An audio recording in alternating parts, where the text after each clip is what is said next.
Allahu, Allahu, Allahu, Allah, Allahu, Allahu, Allahu, Allah. Bismillah ar-Rahman ar-Rahim. Alhamdulillahi Rabbil Alameen.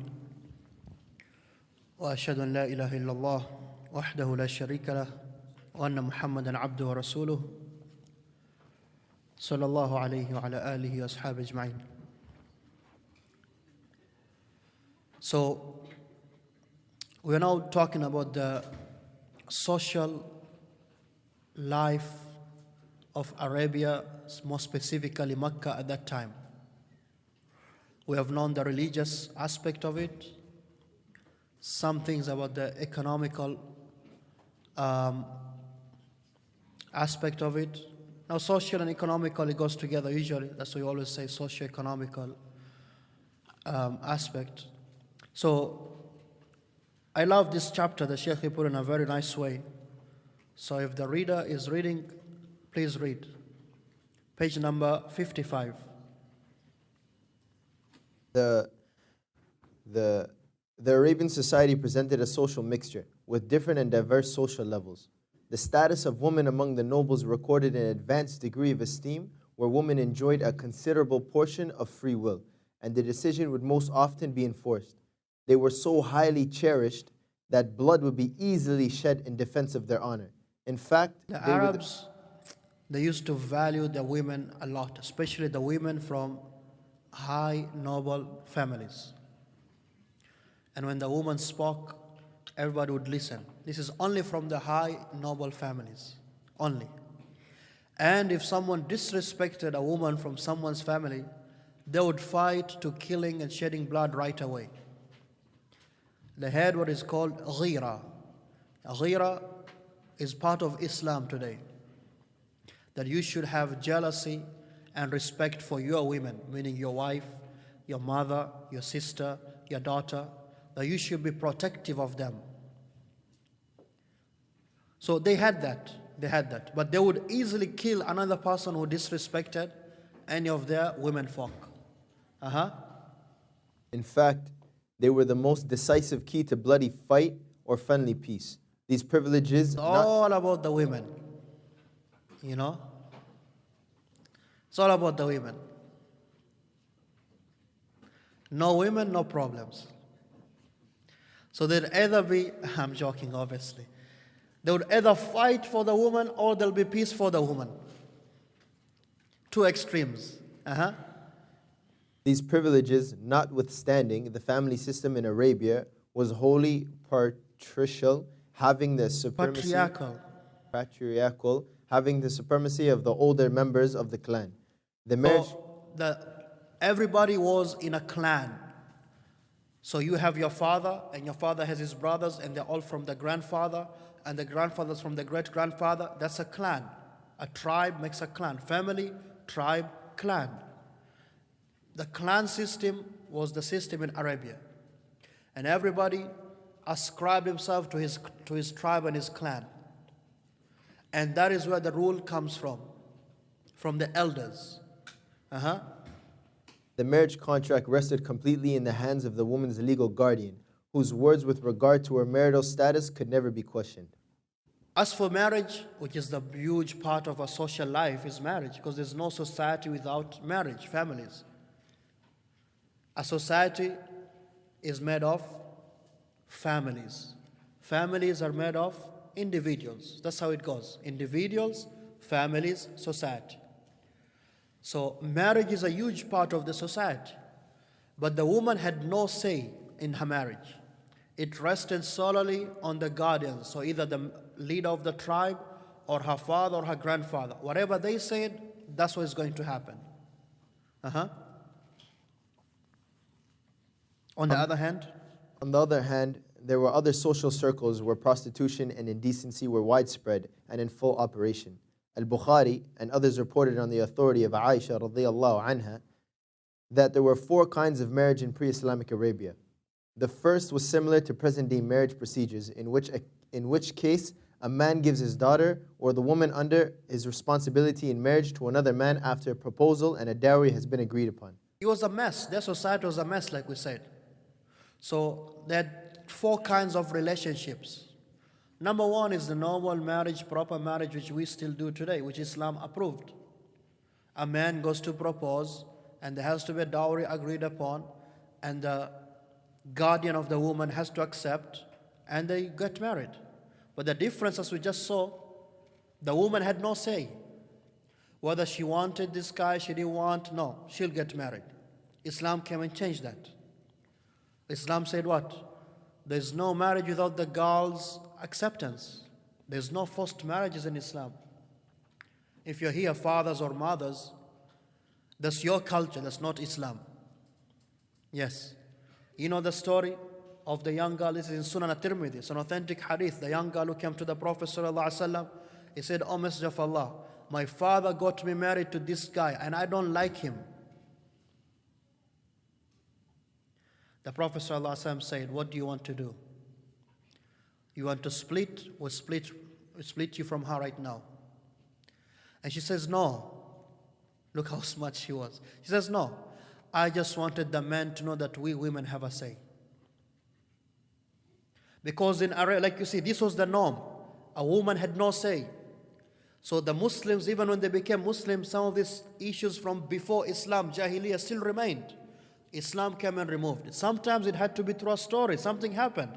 So this woman was the reason. The Prophet ﷺ said, "No, your father cannot get you married without your consent." Next, so that was the good marriage they did. Now there's the evil ones, the ugly ones. In the second, the husband would send his wife after the menstruation period to cohabit with another man in order to conceive. After conception, her husband, if he desired, would have a sexual intercourse with her. Basically, the Arabs also had some crazy Nazi ideologies, you know. I want my child to look beautiful just like so-and-so, handsome just like so-and-so, tall with these features. So he would send his wife to that man. Yes. And he said here, right after menstruation, because that's when the woman is more fertile.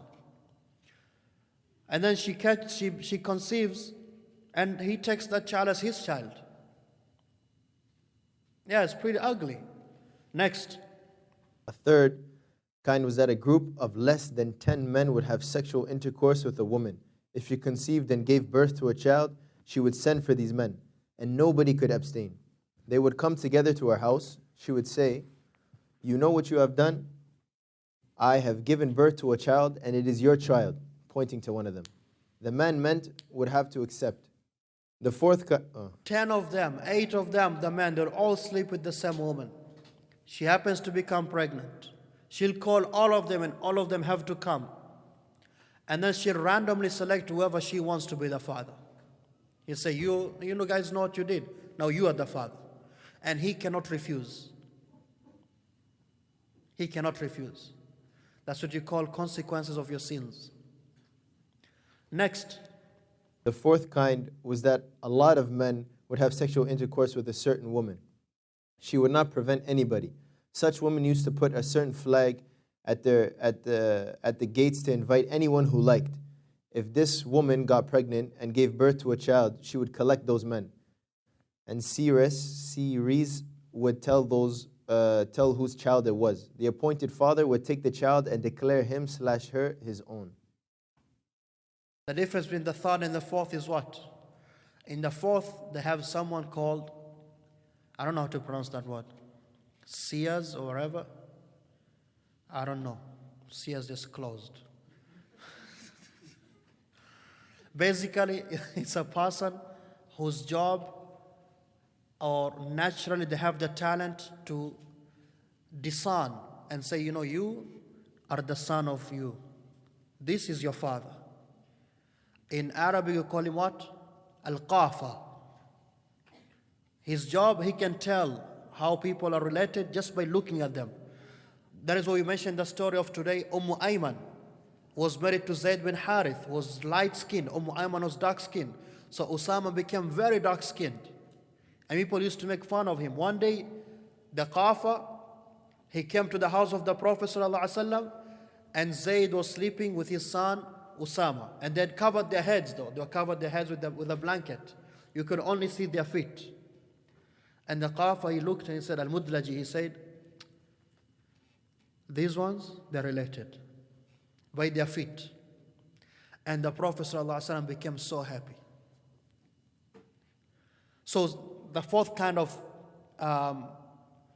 intercourse they used to do, whatever they used to do, all these men will have intercourse with that woman, then they'll go find this expert and he will choose. While the third one, she will choose whoever she wants to be the father. This was what was happening in that society.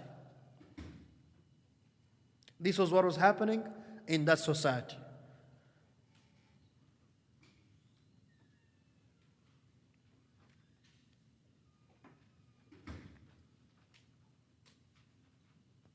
Next, pre-Islamic Arabia, there was no limit to the number of wives a man could have. 15, 10, 20, 25, whatever it is. Next, they would marry even two sisters at the same time. Also, they used to marry the ex-wives of their fathers. So not their mothers, obviously, but because man had numerous wives, if his father divorced one of those wives, the son will get married to her. Next, if a person's wife died, the family would inherit the wife. They would literally inherit her. Meaning, we have a woman, her husband just passed away. The brothers of this guy and the father, they would inherit her just like property. And they will be in command of her. They will tell her, you can get married, you cannot get married. And most of them, they will choose and say, now she's my wife, just like that. Wife inheritance is still practiced today by non-Muslims. Next,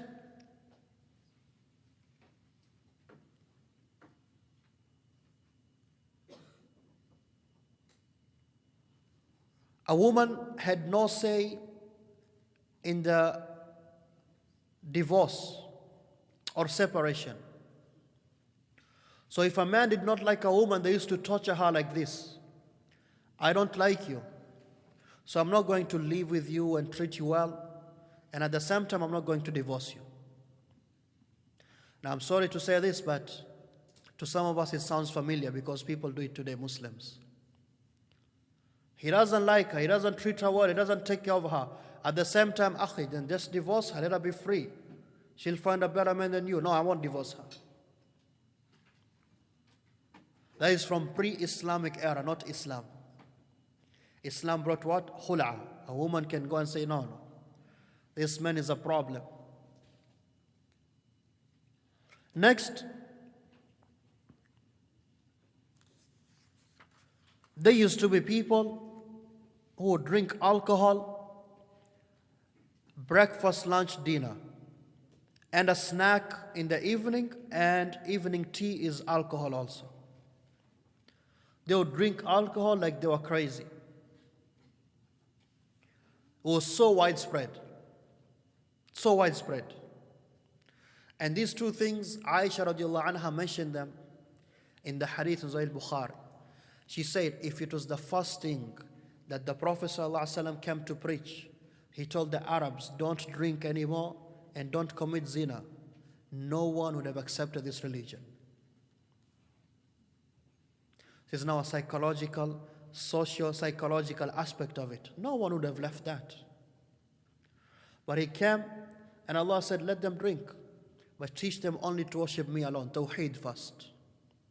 When you become wahid, you worship Allah alone, it's easy, and Allah tells you to do what? Give up alcohol. They said, yes, we are wishing for this to give up. Because now they go back to their senses, to their logic, to their fitrah. Also, they used to be madly and deeply into riba. Riba, which is called what in English? It's usury, it's not interest. Interest is the better word of usury.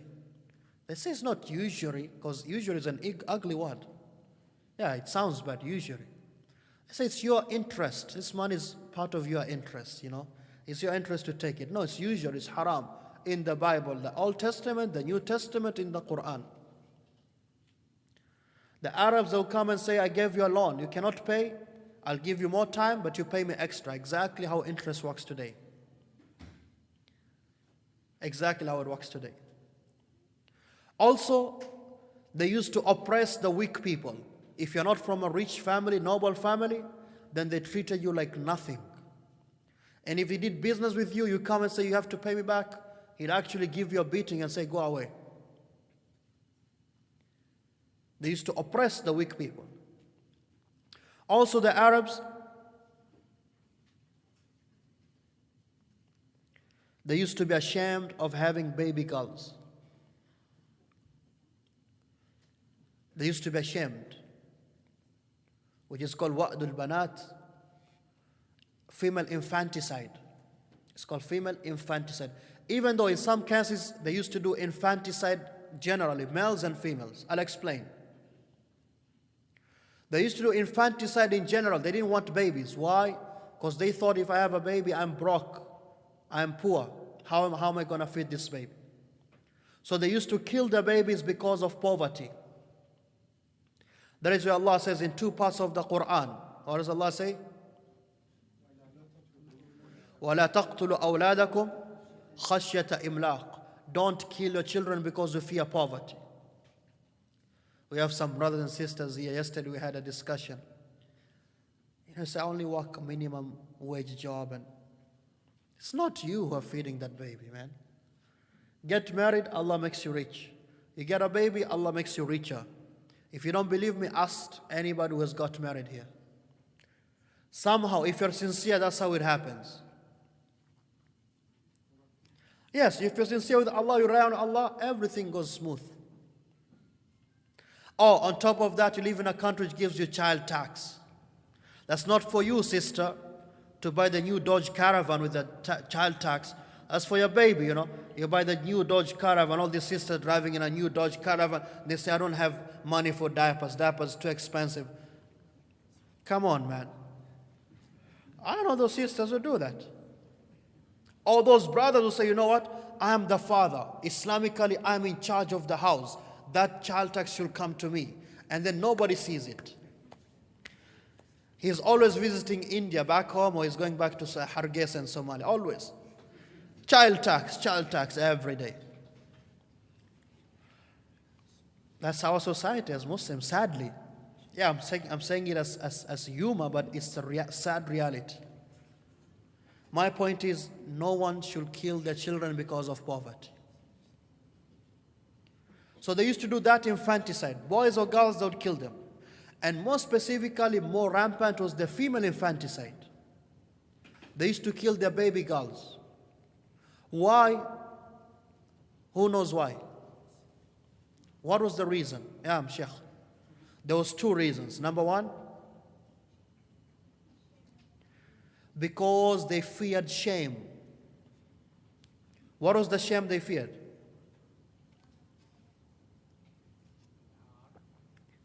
She's going to go and do something wrong, then it will be a shame on the whole family. So to avoid the shame when she becomes a teenager, just kill her right now, when she's a month old, subhanallah. And in fact, some of them, the father will be away, he's traveling, and the mother gives birth to a baby girl. They would wait for the father to come after 2, 3, 4, 5 months, years, realize I have a baby girl, and he would kill her then. Allah describes them in the Quran. Allah says, وَإِذَا بُشِّرَ أَحَدُهُمْ بِالْأُنْثَى. When one of them is told the news, you got a baby girl, ظَلَّ وَجْهُهُ مُسْوَدًّا وَهُوَ كَظِيمٌ. His face turned dark, angry, full of wrath. يَتَوَارَى مِنَ الْقَوْمِ. He hides from everybody. مِنْ سُوءِ مَا بُشِّرَ بِهِ. Because of the evil news he got. أَيُمْسِكُهُ عَلَى هُونٍ. Should he keep the baby and he'll be humiliated? أَمْ يَدُسُّهُ فِي التُّرَابِ. Or may just bury this baby alive. Sadly, there's still non-Muslims who do that today. Because they don't have Islam. They have a girl, it's a shame. They kill the baby girls. Also, the people in that time,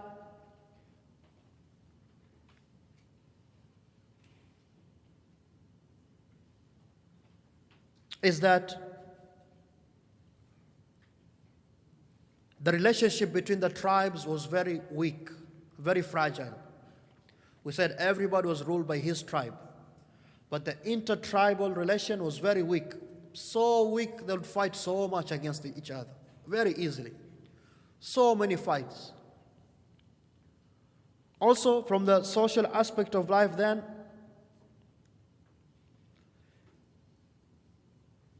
the Arabs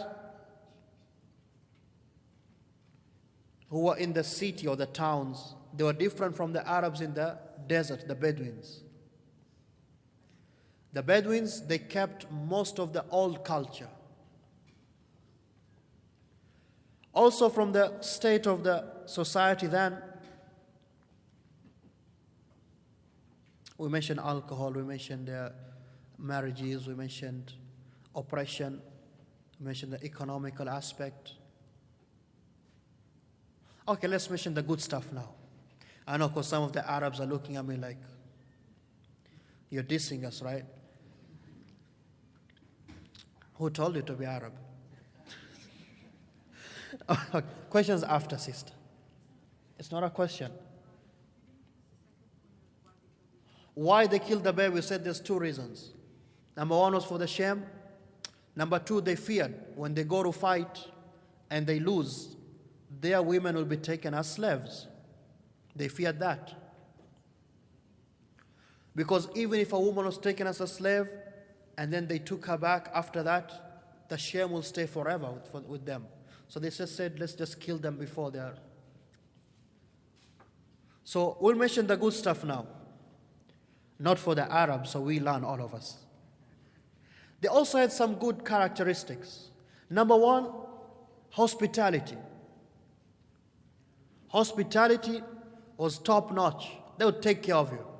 They'll make you feel like you're part of the family. They'll make you feel like you're part of the family. Number two, and like we said, hospitality started from Ibrahim alayhi salam. Number two, wafa'u bil-uhud. If they did a covenant, they write a treaty with you, an agreement, they will keep that. Once the Arab gave you his word, he doesn't go behind that. He doesn't break that. They used to do that. Number three, they used to do that. We are talking about them, not you right now, Arabs, please. No. I'm talking about Jahiliyyah before even Islam came. Please don't say, oh, the Shaykh is attacking us. Not in any way. Not in any way. My wife is Arab, so I'm attacking my own children now. I'm not doing that. I can joke about it, but not be serious about it. What? Some of those Arabs today, they don't keep a covenant. You give him $5, he doesn't give you back. Sorry, that's the reality. Anyway. Oh, more than that, he says, you know me, if any good Muslim comes to get my daughter, I'll get him married. I don't care whether he's Somali, African, he's from Timbuktu. I don't care. Then wait when the brother, dark-skinned brother, somewhere from deep South Africa, wherever it is, from the jungle like me, comes and knocks. Says, Sheikh, I want to go propose to Sheikh Fulan's daughter. I look at him and say, Akh, you're serious? Yeah, I'm serious. Okay, let's go. Bismillah. We knock, say, Sheikh, the brother came and he's interested in. Said, Allah, they're all taken already. You said last week they're all available, they're all taken in 1 week. Oh, the best excuse, she wants to finish her university first, Keeping a covenant, they used to do that. Hospitality, keeping covenant. Number three, they used to have honor. Like there used to be people who they don't like to be oppressed. And that's a good character actually. You have to be honorable yourself. You don't reduce yourself to nothing. As a Muslim, that's not allowed. You can be humble, you have to be humble, but you don't let people disrespect you. And Imam al-Shafi'i said, there is a thin line which many people can't figure out. He said, al-izza bidun kibr, wa-tawadu' bidun madhilla. You're honorable without being arrogant. And you're humble without disrespecting yourself.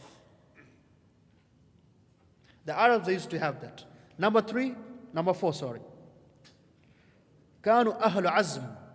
They used to be strong-willed people. If they wanted to do something, they'll do it.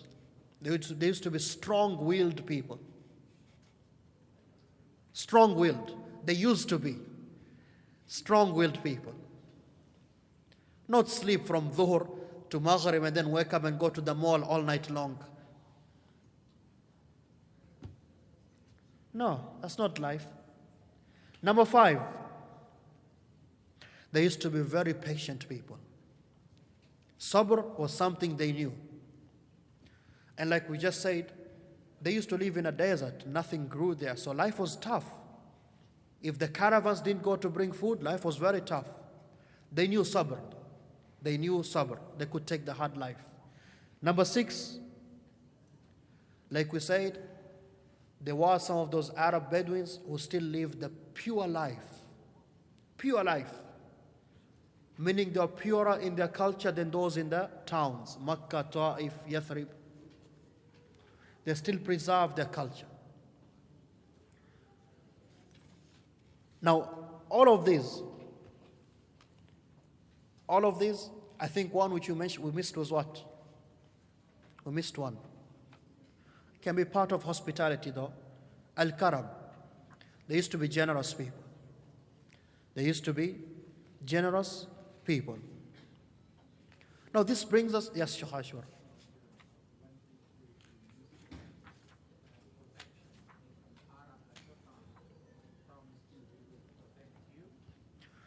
That is wafa. That is wafa. We mentioned that. They keep the word. And that is the honor, the izzat nafs. Now I want to discuss a very important sub-chapter before we break. Why did Allah choose to bring His last prophet from these people? Why did Allah choose to bring the greatest prophet, the last one, from these kind of people in this particular land? And that's what we've all been talking about today. Not from the great Persians, not from the great Romans, not at least from the Christians who still had some, Tawheed with them, Islam, or those who were still followers of Isa who never committed shirk. Allah brought him from Banu Kinana, and from Banu Kinana he chose Banu Hashim, and from Hashim he chose Muhammad sallallahu alaihi wasallam. From this area. Who knows why? Yes, Akhi.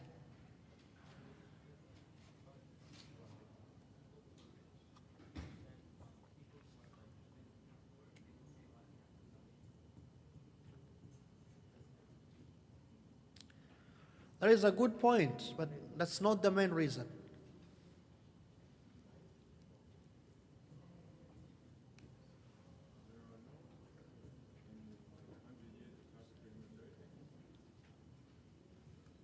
Why though? Why did Allah choose these people?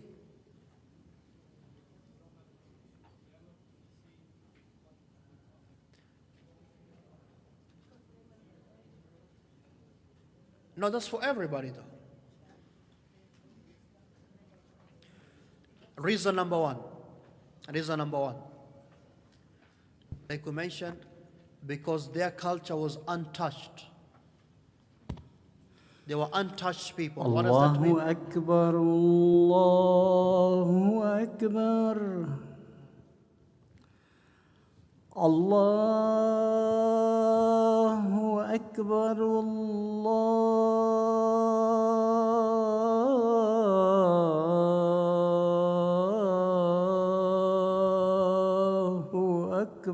أكبر أشهد أن لا إله إلا الله أشهد أن لا إله إلا الله أشهد أن محمدًا رسول الله أشهد أن محمدًا رسول الله حي على الصلاة حي على الصلاة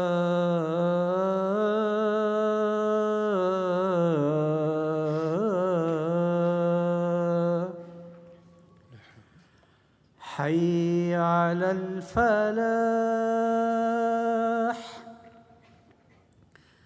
حي على الفلاح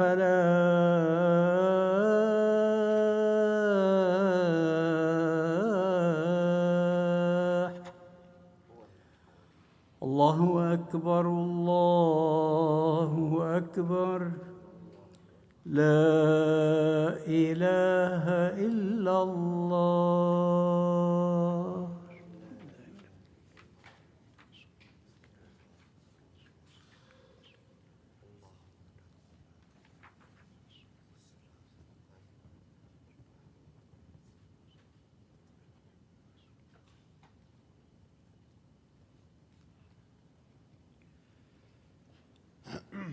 نعم شيخ.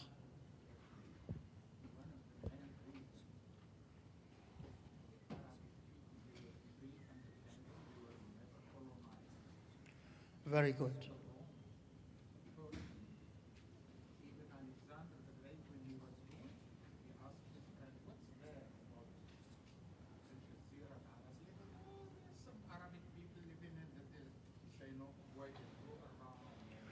They were untouched people. They were never colonized. Never colonized. Like we said, the Persians colonized all the way to Bahrain. The Romans colonized all the way to Tabuk. Yemen, the Abyssinians, they colonized. But the Arabs of Mecca and close to there, they were untouched, never colonized. Why? Because nobody wanted to go there. You go there for what? You know? It's like today, you know, America's not going to go colonize Uganda. Uganda's landlocked, there's no oil, there's no diamonds, there's nothing. What are we going to go do there? They don't need freedom. They don't need freedom, those people. But Iraq needs freedom. Yes, because the second largest oil producer of the world. They need freedom, right? That's what colonialists do. Colonialists go to places where either they get mineral resources or they're strategic places. Arab, Mecca, rocks, valleys, desert, no food, no, nobody wants to go there. But that was part of Allah's plan, to make it a virgin ground for the prophethood. Number two, why Allah sent, let me do it quickly because we only have 10 minutes. Allah sent him there to those people and brought him from those people because they were simple people. They were never confused with modern lifestyle of that time, obviously. Big palaces, you know, extravagancy, and they never had that, the Arabs. They used to live simple lives. And that helped them in accepting the message. The message came to simple people because preaching to rich people is harder than preaching to poor people. Number three, why he was sent at that time and to those people is because they did not have a deep culture. What that means, they are not like the Romans who had the philosophy, and everybody grew up learning philosophy and math and whatnot. Changing that person is very difficult. They're not like the Greek or the Persians and the Indians who had a deep philosophy. The Arabs were simple people. In fact, 90% of them didn't even know how to read or write. 90% of them did not know how to read or write. Simple. This made it easy actually for them to accept the truth. Why? because their fitrah, their hearts is not poisoned. It's still clean. They just have a little poisoning, worshipping idols, walking around naked, drinking alcohol. That's easier to cure. What was that, 3? Number 4, why the Prophet ﷺ was sent to these people in this place? They were people who were strong-willed. We mentioned this as one of their characters. So Allah knew that these people, if they were to accept the message, they will take this message very far because of their strong will. When they wanted something, they'll go for it. That is why, like you mentioned, Akhi, in a few decades, 30, 40 years after the Prophet ﷺ died, from the Arabian Peninsula, Islam was in Spain, North Africa, India. After that, in a few decades, China, Africa. Few people only. You think how many were the Sahaba? The Sahaba were less than 100,000. That's men and women. But they were strong-willed people. And number 5, I think 5 is more than enough.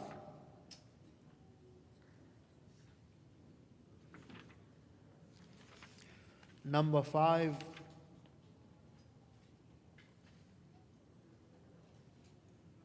they loved to fight. Yes. And they were good, strong warriors. They loved their fighting.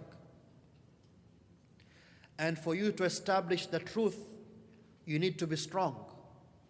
You need to be strong. You are bringing a new religion which counters the superpower of the East, counters the superpower of the West, counters the whole world. They are going to fight you, simple. So you better be ready to fight. You understand? These are 5 reasons why Allah chose these people. Having said that, my brothers and sisters, I'm going to stop here, but I'm going to say this first. We have finished with all the historical background. Remember, the Prophet is born already, sallallahu alaihi wasallam. We went back. Now when we come back, we're going to start from the Prophet sallallahu alaihi wasallam after being born. We know his lineage now. At least we know 4 names. He is Muhammad, son of Abdullah, son of Abdul Muttalib, son of Hashim. We know Abdul Muttalib was a great chief, and during his time, Zamzam was re-established, and then the year of the elephant happened. His son Abdullah was the youngest. He wanted to slaughter him. He sacrificed 100 camels. He got him married to Amina, the daughter of the chief of Banu Zahra. He died before she gave birth. The child was born. The grandfather called him Muhammad and circumcised him at 7 days. What happened then? That is after Salatul Asr, inshaAllah. So we'll speak until from 5:45 to 6:15. Allahu, Allahu, Allahu.